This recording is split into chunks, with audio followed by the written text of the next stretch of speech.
Hello everyone. तो स्वागत है आपके अपने यूट्यूब चैनल द एक्सपेरिमेंट में। और आज हम बात करने वाले हैं अपने जो चैप्टर स्टार्ट किया था हमने फर्स्ट मल्टीपल एंड फैक्टर्स, इसका चैप्टर 4 है और यहाँ पे हम लेक्चर 2 करने वाले हैं। तो हमने सबसे पहले जो वीडियो बनाया था उसमें हमने इंट्रोडक्शन किया था। हमने ये जाना था कि एक्चुअली हमारे जो कुछ टर्म्स हैं वो क्या होते हैं और इससे रिलेटेड मल्टीपल एंड फैक्टर्स के बारे में जानना था। अब यहाँ पे हम क्या करेंगे, मोस्ट इंपॉर्टेंट क्वेश्चंस करेंगे जो हमारे एग्जाम के पर्पज़ से बहुत ही ज़्यादा खास होंगे। तो सबसे पहले हम बेसिक करेंगे, इसके बाद हम हार्ड लेवल पे चलेंगे।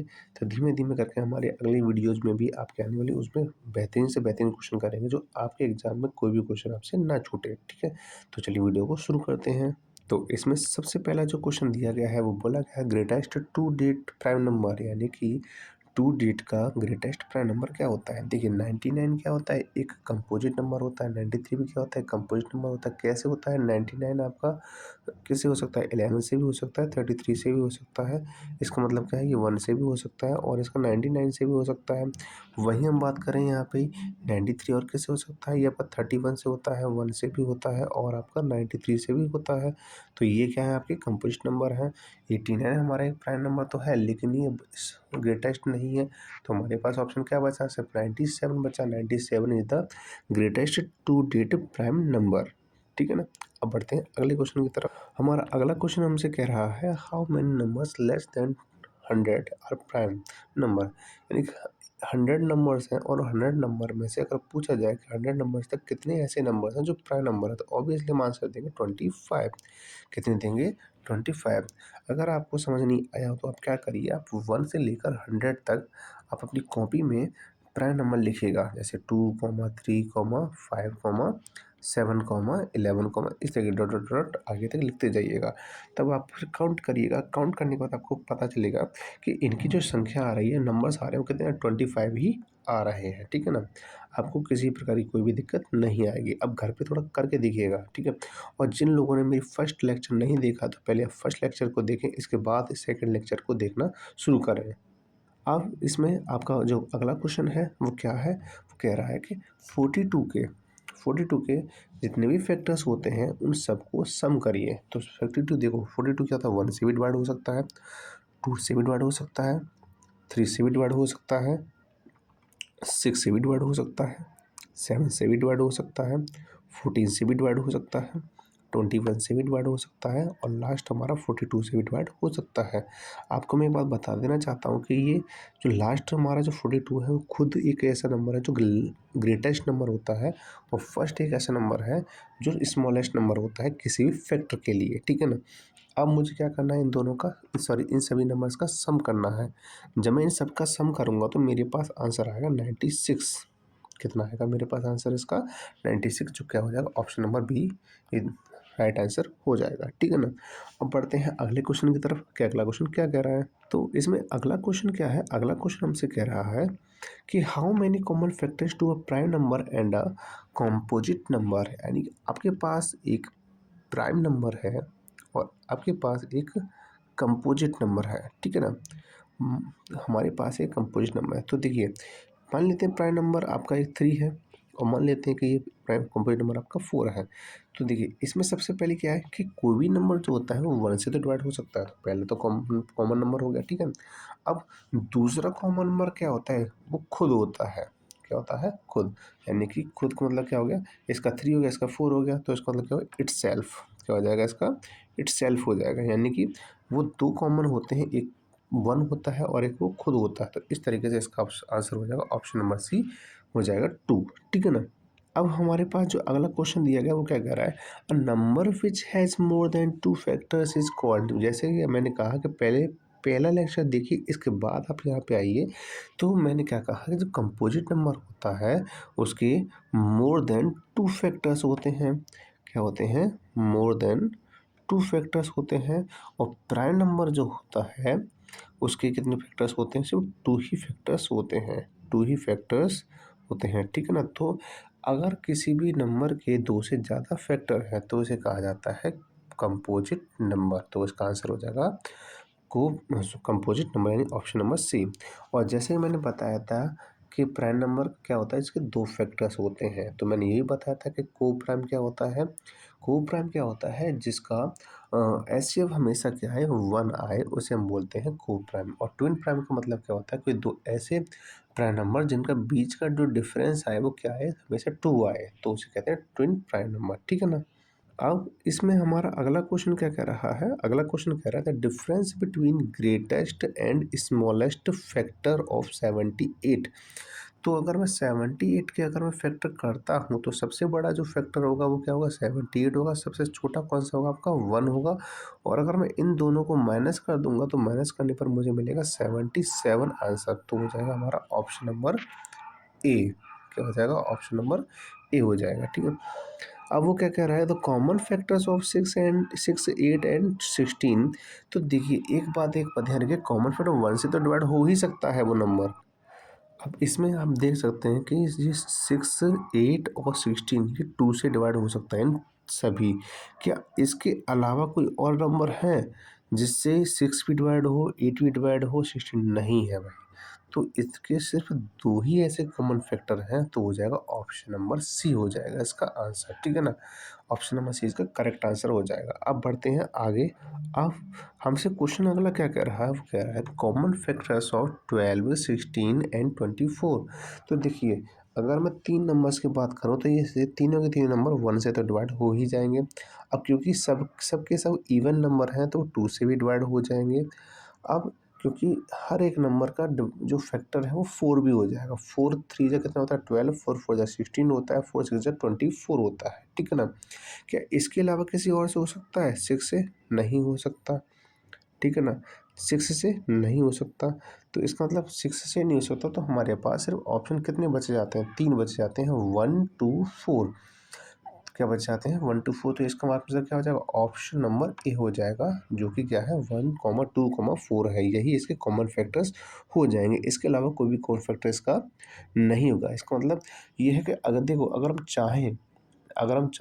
इनको डिवाइड करने की कोशिश करेंगे तो ये नहीं होगा। अगर 12 और 24 को डिवाइड करेंगे तो 16 नहीं हो पाएगा। ठीक है ना। तो अब आगे बात करते हैं, आगे क्या होता है, which of the following numbers is not a factor of 68। देखिए सबसे बड़ी बात यह है कि कोई नंबर अगर जो इवन है तो ऑब्वियसली वो 2 से तो डिवाइड होगा ही, 2 से तो वो डिवाइड होगा ही। 4 की ड्यूरेबिलिटी क्या होती है, 4 की ड्यूरेबिलिटी होती है कि किसी नंबर के लास्ट में, किसी नंबर के लास्ट के 2 डे डिवाइड करके देख लीजिए। तो 68 में अगर हम 4 से डिवाइड करके देखते हैं, ठीक है ना, तो देखिए 4 1 जा 4 हो जाएगा, यहाँ कितना बचेगा 28, 4 7 जा 28 हो जाएगा। तो इसका मतलब 4 से भी डिवाइड हो सकता है। लेकिन 6 की ड्यूरेबिलिटी क्या होती है, 6 की ड्यूरेबिलिटी होती है 2 × 3, यानी 2 से भी डिवाइड होना चाहिए, 3 से भी होना चाहिए। तो 2 से तो हो रहा है, 6 और 8 को प्लस करेंगे तो कितना आ जाएगा 14 आएगा। तो 3 से डिवाइड नहीं हो पाएगा। मतलब हमारे पास आंसर कौन सा बच रहा है, सी। तो यही इसका क्या हो जाएगा, करेक्ट आंसर इसका हो जाएगा, जो क्या कह रहा है कि जो कि 68 का फैक्टर नहीं है। 6 is not the factor of 68। So the answer will be option C. अब इसमें आपका अगला क्वेश्चन है, the sum of all the factors of 42। अब वो हमसे कह रहा है कि 42 के सभी फैक्टर्स को सम करिए। क्या करिए, तो ये क्वेश्चन आपका रिपीट हो गया है। तो जैसे मैंने आपको बताया था, एक बार फिर आप देख लें इस क्वेश्चन को कि 42 के फैक्टर्स क्या होते हैं, 1 से भी डिवाइड होता है। ये कैसे होता है, 1 से भी डिवाइड होता है, 2 से भी डिवाइड होता है, 3 से भी डिवाइड होता है। इसके अलावा ये कैसे डिवाइड हो सकता है, आपका 6 से डिवाइड हो सकता है। इसके अलावा 7 से डिवाइड होगा, 7 के बाद 14 से हो जाएगा, 14 के बाद 21 से हो जाएगा, और इसके बाद 42 से भी डिवाइड हो सकता है। और इनको जब हम सम करेंगे तो 96 के इक्वल आ जाएगा, और यही इसका आंसर हो जाएगा 96, यानी कि ऑप्शन नंबर बी। देखिए अब यहाँ पे हम बात करते हैं कि ये पूछ रहा है हमसे 64 और 48 के कॉमन फैक्टर कौन से नहीं होंगे। तो देखिए 64 की अगर हम देखें तो इसको एक थोड़ा सा ब्रेक कर लेते हैं। तो 8 × 8 और 48 का कितना हो जाएगा, 8 × 6। तो देखिए ये दोनों के दोनों नंबर 4 से तो डिवाइड हो सकते हैं। ठीक है, दोनों के दोनों नंबर 8 से भी डिवाइड हो सकते हैं। ठीक है, और ये दोनों के दोनों नंबर आपके 12 से भी डिवाइड हो हो सकते हैं। कैसे डिवाइड हो सकते हैं? क्यों? क्योंकि 12 के फैक्टर होते हैं 4 × 3, ठीक है। तो नहीं, 12 से डिवाइड नहीं हो सकते। क्यों? क्योंकि यहाँ पे 3 है तो इस 48 तो डिवाइड हो जाएगा, लेकिन 64 डिवाइड नहीं होगा। तो हमारे पास कौन सा आंसर बचेगा? हमारे पास सिर्फ एक डी ऑप्शन ही बचेगा, जो कैसे डिवाइड नहीं हो सकता है। 12 एक ऐसा नंबर है जो इससे ना तो 48 तो डिवाइड हो जाएगा, लेकिन 64 डिवाइड नहीं होगा। तो ये क्या है? ये कॉमन फैक्टर नहीं है। ये सभी तो हो जाएंगे, लेकिन ये नहीं होगा। तो इसका आंसर हो जाएगा ऑप्शन नंबर डी हो जाएगा इसका करेक्ट आंसर। क्योंकि उसे पूछ क्या रहा है? वो यही पूछ रहा है कि 64 और 48 का कौन सा कॉमन फैक्टर नहीं है। तो भाई क्या नहीं है? वो 12 नहीं है। क्यों? क्योंकि इसमें आ रहा है 3, और भाई इसमें और 64 में कोई ऐसा ऑप्शन नहीं है जो 3 से डिवाइड हो सके, ठीक है ना। अब अगला क्वेश्चन हमसे क्या कह रहा है? The number of common factors of 36 and 48। तो बताइए कि इसमें कॉमन फैक्टर जो है वो 36 और 48 का क्या होगा? तो देखिए 36 के अगर हम फैक्टर करके देख लेंगे तो वो होता है 6 × 6, यानी कि अब 48 का मल्टीप्लाई कितना होता है? 48 का फैक्टर होता है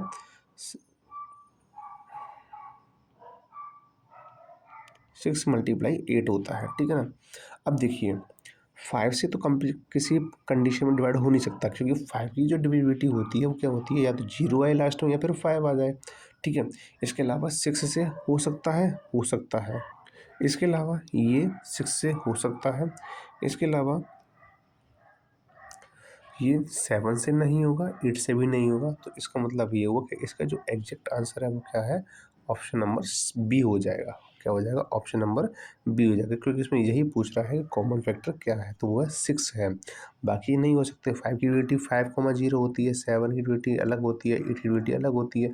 ऑब्वियसली वो इसमें फैक्टर से फिर भी दिख नहीं रहे कि ये नंबर डिवाइड हो सकते हैं। अगर 8 से अगर 48 हो भी जाएगा तो 36 नहीं होगा। तो इसलिए ऑप्शन नंबर क्या है? ऑप्शन नंबर बी इसका राइट आंसर हो जाएगा। अब अगला क्वेश्चन क्या कह रहा है? अगला क्वेश्चन हमसे कह रहा है the unit digit of the sum of all the factors of 36। तो हमें पहले क्या करना है? 36 के सभी के फैक्टर्स करने हैं। तो चलिए निकालते हैं फैक्टर्स। तो 36 के जो फैक्टर्स होंगे, यानी कि किससे डिवाइड हो सकता है, तो 1, 2, 3, 4, 6, 9, 12, 18, 36। तो ये क्या हो जाएंगे? इसके सारे के सारे फैक्टर्स हो जाएंगे। अब हमें क्या करना है? इन सब का ऐड करना है, यानी कि सम करना है। तो अगर हम इनका सम टोटल का सम करते हैं तो सम करने पर हमें आंसर कितना मिलता है? सम करने पर मिलेगा हमें 91। कितना मिलेगा हमें? 91। और हमसे वो यही पूछ रहा है कि अगर हम इन सभी को प्लस करते हैं तो प्लस करने यूनिट डेट क्या होगा? तो भाई इसका यूनिट डेट क्या हो रहा है? इसका यूनिट आएगा 1। क्या आएगा?